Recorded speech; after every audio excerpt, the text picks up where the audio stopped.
Hello dear student, welcome back. इस video में आपको पढ़ाने वाला हूं गुप्त वंश का इतिहास पार्ट 4 में मैं आपको पढ़ाने वाला हूं बुद्धगुप्त के बारे में, भानुगुप्त के बारे में, गुप्त प्रशासन के बारे में और गुप्त काल में जो ग्रंथ लिखे गए उनके बारे में और स्थापत्य कला के बारे में मैं आपको इस वीडियो में पढ़ाने वाला हूं। पार्ट 1 में मैंने आपको पढ़ाया था गुप्त वंश के प्रारंभिक इतिहास के बारे में और सिमुक के बारे में मैंने पार्ट 1 में आपको पढ़ाया था। पार्ट 2 में मैंने आपको पढ़ाया था समुद्रगुप्त के बारे में, रामगुप्त के बारे में और चंद्रगुप्त द्वितीय के बारे में मैंने पार्ट 2 में आपको पढ़ाया था। पार्ट 3 में मैंने आपको पढ़ाया था कुमारगुप्त के बारे में और नालंदा विश्वविद्यालय के बारे में मैंने पार्ट 3 में आपको पढ़ाया था। ये है पार्ट 4। तो पार्ट 1, पार्ट 2, पार्ट 3 और पार्ट 4 चारों की पीडीएफ आपको इसी वीडियो की डिस्क्रिप्शन में लिंक मिल जाएगी, तो वहां से जाके आप डाउनलोड कर सकते हो या फिर मेरे टेलीग्राम चैनल पर चले जाओ तो वहां भी आपको पीडीएफ की लिंक मिल जाएगी, तो वहां से जाकर भी आप डाउनलोड कर सकते हो। तो चलिए इस वीडियो को शुरुआत करते हैं और पढ़ते हैं गुप्त वंश का इतिहास पार्ट 4। यह है सूचना, तो इसे आप जरूर पढ़ें। बुद्धगुप्त का इतिहास। देखिए, बुद्धगुप्त से पहले जो राजा हुए उनके बारे में मैं आपको पढ़ा चुका हूं। अगर आपने वो वीडियो नहीं देखे तो सबसे पहले जाइए आप उन तीनों वीडियो को देखिए, इसके बाद आप इस वीडियो को देखें। बुद्धगुप्त का शासनकाल 477 से 495 ईस्वी के मध्य माना जाता है। देखिए, इनके शासनकाल निश्चित नहीं है। कुछ इतिहासकार इनका शासनकाल अलग लिखते हैं तो कुछ इतिहासकार लिखते ही नहीं हैं। ये संभवतः ये शासनकाल है, निश्चित शासनकाल नहीं है।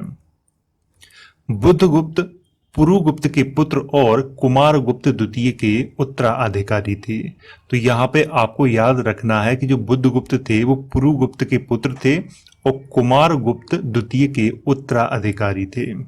बुद्धगुप्त के द्वारा श्री विक्रम, परम भट्टारक और महाराजाधिराज की उपाधि धारण की गई थी। तो यहाँ पे आपको याद रखना है कि बुद्धगुप्त ने कौन कौन सी उपाधियां धारण की थी? श्री विक्रम की, परम भट्टारक की और महाराजाधिराज की उपाधि धारण की थी। तो यहाँ पर इन्होंने 3 उपाधियां धारण की थी। बुद्धगुप्त की माता का नाम चंद्र देवी था। तो यहाँ पे आपको याद क्या रखना है? याद इनके शासनकाल के बारे में रखना है और इनकी उपाधियों के बारे में रखना है, इनकी माता का नाम रखना है। तो जितना मैंने हाईलाइट किया हुआ है इसको आपको याद रखना है, ये बहुत महत्वपूर्ण है। बुद्धगुप्त बौद्ध धर्म के अनुयायी थे। वैसे इनके नाम से ही पता चल रहा है ये किस धर्म के अनुयायी थे। बुद्धगुप्त को अंतिम गुप्त शक्तिशाली सम्राट माना जाता है। मैं आपको बता दूं कि यहाँ पे बुद्धगुप्त को अंतिम शक्तिशाली गुप्त सम्राट माना जाता है, क्योंकि बुद्धगुप्त के बाद कोई भी गुप्त वंश में इतना शक्तिशाली राजा नहीं हुआ था। बुद्धगुप्त ने नालंदा महाविहार के लिए अपार धन दान में दिया था। तो यहाँ पर ये आपको याद रखने की जरूरत नहीं है, बस इसको आपको याद रखने की जरूरत है कि जो बुद्धगुप्त थे वो अंतिम गुप्त शक्तिशाली सम्राट थे। बस ये आपको यहाँ पे याद रखने की जरूरत है। अब पढ़ते हैं नरसिंहगुप्त का इतिहास। नरसिंहगुप्त का शासनकाल 495 से 509 ईस्वी के मध्य में माना जाता है। कुछ इतिहासकारों ने 510 लिखा हुआ है, लेकिन ज्यादातर इतिहासकार 495 से 509 ईस्वी के मध्य वाले जो शासनकाल है उसको समर्थन करते हैं, तो उसी को मैंने यहाँ पे लिखा हुआ है। नरसिंहगुप्त बुद्धगुप्त के छोटे भाई और उत्तराधिकारी थे। नरसिंहगुप्त के शासनकाल में गुप्त वंश 3 राज्यों में विभाजित था। मगध के राजा नरसिंहगुप्त थे, बंगाल के राजा वैन्यगुप्त थे और मालवा के राजा भानुगुप्त थे। देखो, आपको यहाँ पे याद क्या रखना है कि नरसिंहगुप्त के शासनकाल में स्पष्ट रूप से जानकारी मिलती है कि गुप्त वंश 3 राज्यों में विभाजित हो गया था और तीनों जगह अलग अलग राजा थे। मगध के नरसिंहगुप्त थे, बंगाल के वैन्यगुप्त थे और बिहार का भी कुछ एरिया इनके अंतर्गत आता था वैन्यगुप्त के अंतर्गत, और मालवा के राजा थे भानुगुप्त। तो यहां पर जितना मैंने हाईलाइट किया हुआ है बस इसको आपको याद रखना है। नरसिंहगुप्त के शासनकाल में मध्य एशिया के बर्बर हूणों ने मिहिर कुल के नेतृत्व में भारत पर दोबारा से आक्रमण किया था, लेकिन नरसिंहगुप्त ने उन्हें पराजित करके भारत से बाहर कर दिया था। आपको ये याद रखना है कि नरसिंहगुप्त के शासन काल में दोबारा से हूणों ने मिहिर कुल के नेतृत्व में, यानी कि हूणों के राजा मिहिर कुल था, तो उसके नेतृत्व में दोबारा से आक्रमण किया था। किसके शासनकाल में? नरसिंह गुप्त के शासनकाल में किया था। नरसिंह गुप्त ने परम भागवत और वालादित्य की उपाधि धारण की थी। तो यहाँ पे आपको याद क्या रखना है कि नरसिंह गुप्त ने परम भागवत और वालादित्य की उपाधियां धारण की थी। तो ये आपको यहाँ पे याद रखना है। भानुगुप्त का इतिहास। तो चलिए अब पढ़ते हैं भानुगुप्त के बारे में। भानुगुप्त का इतिहास ऐरण अभिलेख और आर्य मंजूश्री मूलकल्प ग्रंथ में मिलता है और किसी में नहीं मिलता है। ये आपको यहाँ पे याद रखना है। ऐरण अभिलेख और आर्य मंजूश्री मूलकल्प ग्रंथ, ये एक बौद्ध ग्रंथ है, ये भी आपको याद रखना है। तो इन्हीं दोनों में मिलता है और कहीं भी भानुगुप्त का इतिहास नहीं मिलता है। ऐरण अभिलेख सती प्रथा का प्रथम अभिलेखीय प्रमाण माना जाता है। तो ये भी आपको यहाँ पे याद रखना है कि जो ऐरण अभिलेख है वो पहला सती प्रथा का जो प्रथम अभिलेखीय प्रमाण है वो माना जाता है। मध्य प्रदेश के सागर जिले में स्थित ऐरण अभिलेख जो 510 ईस्वी का माना जाता है, जिसमें भानुगुप्त के प्रिय मित्र और सेनापति गोपराज की मृत्यु होने पर उसकी पत्नी ने चिता में जलकर आत्महत्या कर ली थी और उसी को कुछ इतिहासकारों ने पहला सती प्रथा का प्रमाण माना है।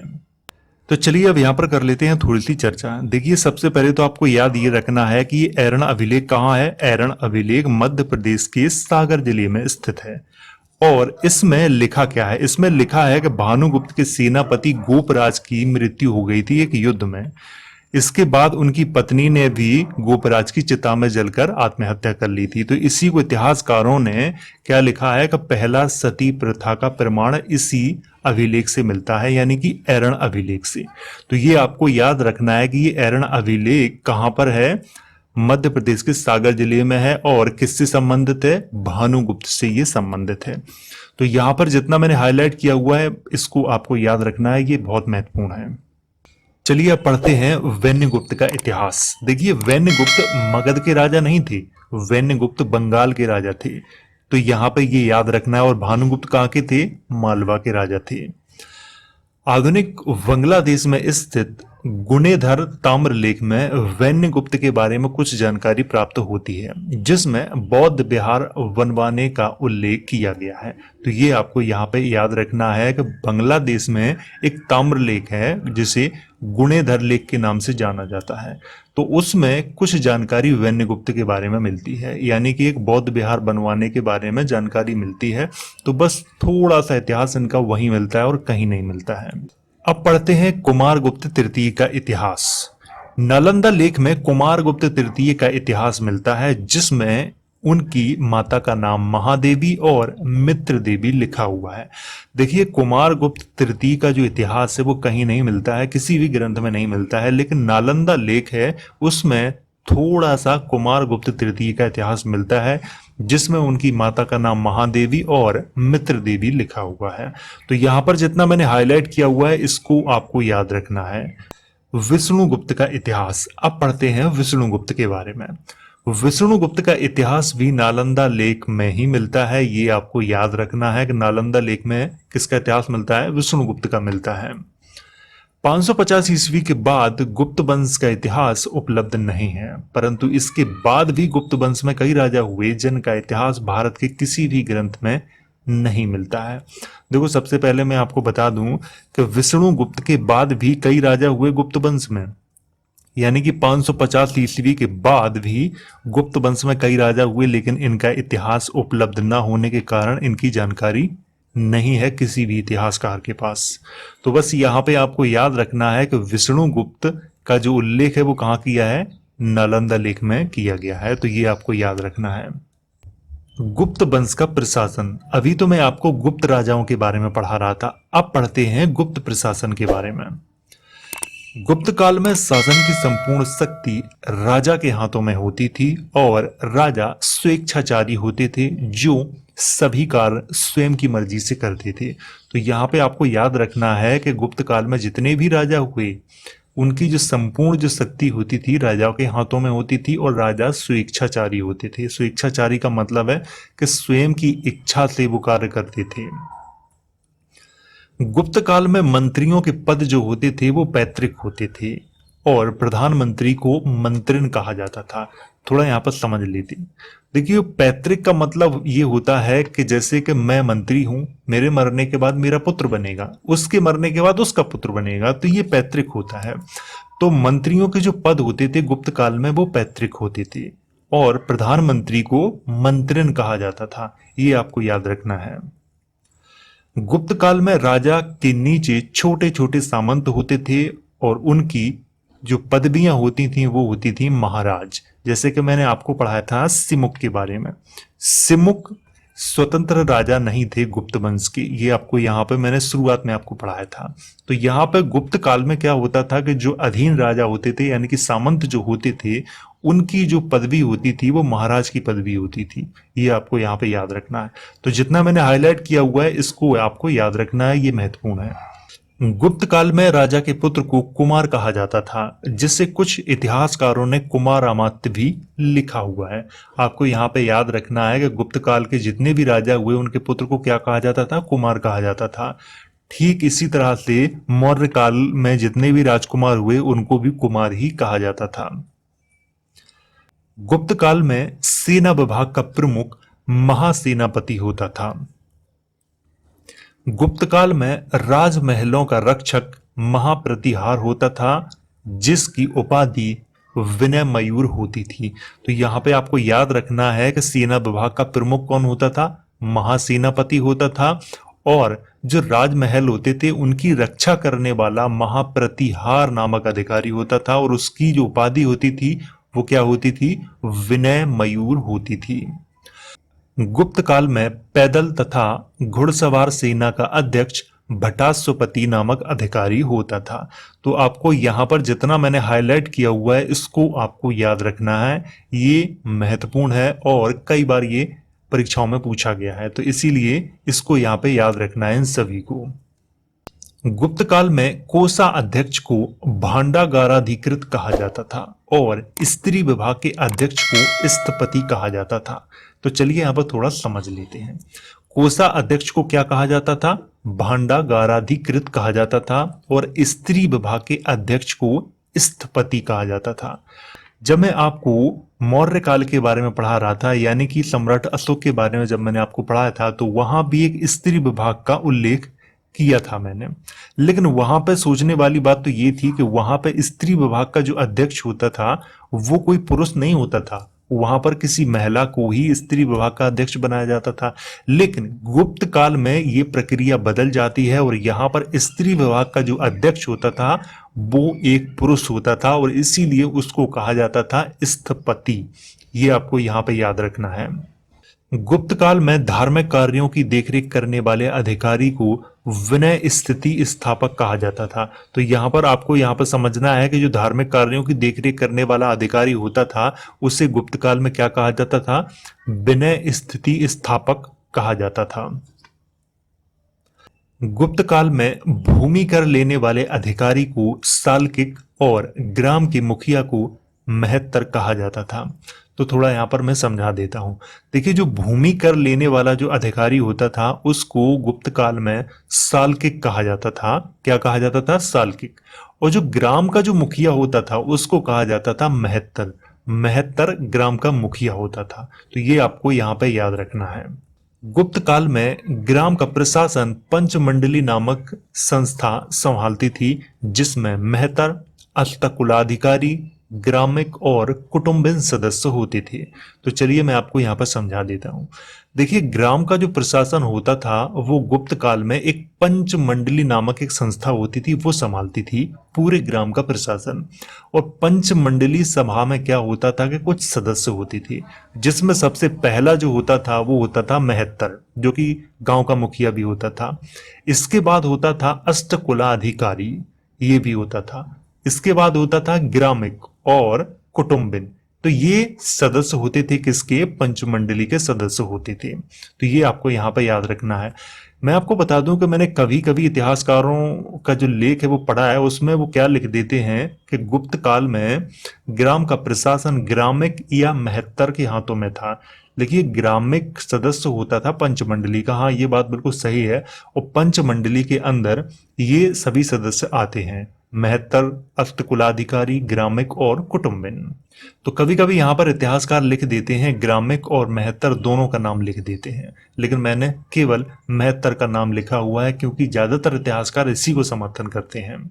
गुप्त काल में आय का प्रमुख स्रोत भूमि कर होता था, जिससे गुप्तकालीन अभिलेखों में उद्रंग तथा भागकर कहा गया है। देखिए जो आय का जो प्रमुख स्रोत होता था वो भूमि कर होता था, यानी कि जो भूमि पर कर लगाया जाता था वही होता था। और गुप्त काल के जो अभिलेख मिले हैं उनमें उसे क्या कहा गया है, उद्रंग कहा गया है और भागकर भी कहा गया है। तो आपको ये याद रखना है। गुप्त काल का जो प्रमुख व्यवसाय माना जाता है वो माना जाता है कपड़ा बुनना। कपड़ा बुनना गुप्त काल का प्रमुख व्यवसाय था। गुप्त काल में निर्यात की वस्तुएं मोती, रत्न, नारियल, हाथीदांत होती थीं और आयात की वस्तुएं स्वर्ण, चांदी, तांबा, टिन, सीसा, रेशम, खजूर और अश्व थीं।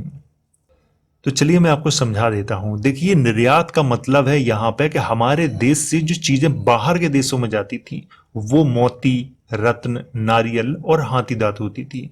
और बाहर के देशों से हमारे देश में जो चीजें आती थी वो उनमें से स्वर्ण यानी कि सोना, चांदी, तांबा, टिन, सीसा, रेशम, खजूर और अश्व। अश्व का मतलब होता है घोड़ा, क्योंकि अच्छी नस्ल के घोड़े ज्यादातर उस समय काबुल में मिलते थे। काबुल यानी कि आधुनिक अफगानिस्तान बहुत प्रसिद्ध है, अगर आपने इतिहास पढ़ा होगा तो काबुल घोड़ों के लिए बहुत प्रसिद्ध था। तो ये चीजें बाहर से आती थी हमारे देशों में यानी कि गुप्त काल में। तो यहां पर जितना मैंने हाईलाइट किया हुआ है इसको आपको याद रखना है। चलिए पढ़ते हैं गुप्त काल के प्रमुख विद्वानों के बारे में। इनमें से सबसे पहला जो नाम आता है बुद्ध घोष, बुद्धदत्त, वसुबंधु, आर्यदेव, असंग, कालिदास, विशाखदत्त, भारवी, शूद्रक, सुबंध, विष्णु शर्मा, अमर सिंह, आर्यभट्ट, बराहमिहिर आदि। यानी कि और भी थे लेकिन यहाँ पर जो महत्वपूर्ण थे उनके नाम मैंने यहाँ लिखे हुए हैं। जितना मैंने हाईलाइट किया हुआ है इनको याद रखना है क्योंकि इनके बारे में अब तक जो एग्जाम हुए हैं प्रतियोगी परीक्षा में सबसे ज्यादा पूछा गया है। तो यहाँ पे इनको आपको याद रखना है। ये गुप्त काल के प्रमुख विद्वान थे तो इनको यहाँ पे याद रखना है। अब पढ़ते हैं गुप्त वंश के प्रमुख ग्रंथों के बारे में। कुमार संभवम, रघुवंशम, मेघदूतम, माल विकाग्निमित्रम, अभिज्ञान शकुंतलम, देवी चंद्रगुप्तम, मुद्रा राक्षस, क्रातार्जुनियम, मृच्छकटिका, वासवदत्ता, आर्यभट्टियम, पंच सिद्धांतिका। तो चलिए मैं आपको समझा देता हूं। माल विकाग्निमित्रम, इसमें मालवा की राजकुमारी मालविका और पुष्यमित्र सुंग के पुत्र अग्निमित्र की प्रेम कहानी वर्णित है किसमें, माल विकाग्निमित्रम ग्रंथ में। देवी चंद्रगुप्तम, देवी चंद्रगुप्तम में ध्रुव देवी की कहानी है। ध्रुव देवी यानी कि रामगुप्त, रामगुप्त के बारे में मैं आपको पढ़ा चुका हूं जो कि समुद्रगुप्त के पुत्र थे और गुप्त वंश के सबसे कायर राजा थे। तो इन्होंने क्या किया था कि रामगुप्त ने अपनी रानी को किसको दे दिया था, एक शक राजा को दे दिया था। इसी पे क्या हुआ था कि उनके छोटे भाई थे जिनका नाम था चंद्रगुप्त द्वितीय, उन्होंने शक राजा की हत्या कर दी थी और बाद में रामगुप्त की भी हत्या कर दी थी और ध्रुव देवी से विवाह कर लिया था। तो ये देवी चंद्रगुप्तम, ये आपको यहाँ पे याद रखना है, इसमें ये कहानी मिलती है। मुद्रा राक्षस, इसमें मौर्य वंश का इतिहास ऐसा बताते हैं इतिहासकार, इसमें मिलता है, लेकिन मौर्य वंश का इतिहास इसमें नहीं है क्योंकि इस ग्रंथ को मैंने स्वयं पढ़ा है। इसमें वैसे तो आप इस ग्रंथ को किसी भी राजा पर फिट कर सकते हो क्योंकि न तो इसमें किसी भी मौर्य राजा का नाम लिखा हुआ है न मौर्य प्रशासन की जानकारी दी गई है। इसको आप चाहो तो किसी भी राजा से फिट कर सकते हो। इसमें ऐसा बताया गया है कि एक राजा को कैसा होना चाहिए, उसका प्रशासन कैसा होना चाहिए और उसमें जो जनता के लिए जो व्यवस्था है वो कैसी होनी चाहिए। तो इस तरह की इसमें जानकारी दी गई है मुद्रा राक्षस में, तो ये आपको याद रखना है। आर्यभट्टियम के बारे में देखो सबको पता है कि ये आर्यभट्ट की एक प्रमुख ग्रंथ माना जाता है, तो आर्यभट्टियम के बारे में सबको जानकारी है। तो यहाँ पर जितना मैंने हाईलाइट किया हुआ है इसको आपको याद रखना है, ये बहुत महत्वपूर्ण है। वैसे तो अगर हो सके तो इन सभी को याद रखें, क्योंकि ये बहुत महत्वपूर्ण है, क्योंकि अधिकतर इनमें जो कालिदास की रचनाएं हैं जैसे कि कुमार संभवम, रघुवंशम, मेघदूतम, मालविकाग्निमित्रम, अभिज्ञान शकुंतलम, तो ये किसकी हैं? ये कालिदास की ये रचनाएं हैं। अब पढ़ते हैं गुप्तकालीन स्थापत्य कला के बारे में। इसके बारे में मैं आपको थोड़ी सी एक्स्ट्रा जानकारी देना चाहता हूं। आज भारत में जितने भी प्राचीन मंदिर हैं वो सभी गुप्त काल के ही बने हुए हैं, ये आपको यहां पे याद रखना है। दिल्ली के मेहरौली में स्थित लौह स्तंभ, सारनाथ का धमेक स्तूप, नालंदा का बिहार, मध्य प्रदेश में स्थित उदयगिरी की गुफा की जो कलाकृतियां, भूमरा का शिव मंदिर, देवगढ़ का दशावतार मंदिर, भीतरगांव का मंदिर, ऐरण अभिलेख, बोधगया महाविहार, अजंता, एलोरा और बाघ की गुफाएं गुप्त काल की अमूल्य धरोहर हैं। तो जितना मैंने यहाँ पे हाईलाइट किया हुआ है इसको आपको याद रखना है। वैसे हैं तो सभी महत्वपूर्ण। देखिए, दिल्ली में एक जगह है मेहरौली, वहां पर एक लौह स्तंभ है, वो भी गुप्त काल का ही है। सारनाथ में एक धमेक स्तूप, वो भी गुप्त काल का ही है। तो ये आपको यहाँ पर जितना मैंने हाईलाइट किया हुआ है ये बहुत महत्वपूर्ण है। देवगढ़ का दशावतार मंदिर सभी लोग जानते हैं, बहुत फेमस है। ऐरण अभिलेख जो कि भानुगुप्त का था, अभी मैंने आपको पढ़ाया था, जिसमें सती प्रथा का पहला प्रमाण मिलता है। अजंता एलोरा की गुफाएं सबको पता है, बाघ की गुफाएं सबको पता है, तो ये गुप्त काल से ही संबंधित हैं। तो इसीलिए जितना मैंने हाईलाइट किया हुआ है इसको आपको याद रखना है, क्योंकि अब तक इनके ही बारे में सबसे ज्यादा बार एग्जाम में पूछा गया है, तो इसीलिए इनको याद रखना जरूरी है। गुप्त काल में मथुरा, पाटलिपुत्र और सारनाथ मूर्ति कला के प्रसिद्ध केंद्र थे। कौन कौन से थे? मथुरा उत्तर प्रदेश में है, पाटलिपुत्र का आधुनिक नाम पटना है जो कि बिहार में है, सारनाथ भी उत्तर प्रदेश में ही है। तो यहाँ पर ये तीन केंद्र मूर्ति कला के प्रसिद्ध केंद्र थे गुप्त काल में, तो इनको भी यहाँ पे याद रखना है। तो यहाँ पर जितना मैंने हाईलाइट किया हुआ है इसको याद रखना है, क्योंकि इनके बारे में अब तक बहुत ज्यादा एग्जाम में पूछा गया है। और अगर वीडियो एक बार समझ में ना आया हो तो आप इसे दोबारा भी देख सकते हैं, और इसकी पीडीएफ की जो लिंक है वो डिस्क्रिप्शन बॉक्स में दी गई है, या फिर टेलीग्राम चैनल पर चले जाओ, वहां पर आपको मिल जाएगी। तो अगर वीडियो अच्छा लगा हो तो लाइक करो, शेयर करो, और अगर आपका कोई प्रश्न है तो कमेंट करके आप मुझसे पूछ सकते हो।